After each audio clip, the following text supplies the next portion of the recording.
ভালোবাসা টিকিয়ে রাখার কিছু গুরুত্বপূর্ণ উপদেশ। ১. বিশ্বাস রাখা শিখুন। প্রেমের সবচেয়ে বড় বিষয় হল বিশ্বাস।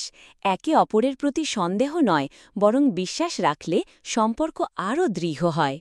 ২. খোলামেলা কথা বলুন। যে কোনো বিষয়ে খোলামেলা আলোচনা করুন, মনের মধ্যে কিছু জমিয়ে রাখবেন না। ৩. সময় দিন।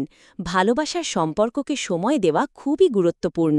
প্রতিদিন একটু সময় একে অপরের জন্য বরাদ্দ করুন। ৪. ছোট ছোট বিষয়কে গুরুত্ব দিন। ভালোবাসা শুধু বড় মুহূর্ত নয়, বরং ছোট ছোট যত্নে খেয়ালে তৈরি হয়। ৫. ভুল স্বীকার করুন ও ক্ষমা চাইতে শিখুন। যদি কোনো ভুল করেন তা স্বীকার করুন। আমি দুঃখিত বলতেও সাহস লাগে। ৬. প্রশংসা করতে ভুলবেন না। মাঝে মাঝে সঙ্গীর প্রশংসা করুন। এতে আত্মবিশ্বাস বাড়ে এবং সম্পর্ক উজ্জ্বল হয়। ৭. অতীত নিয়ে ঝগড়া নয়। পুরনো বিষয় নিয়ে বারবার কথা বলা সম্পর্কের জন্য ক্ষতিকর। সামনে এগোনোর চেষ্টা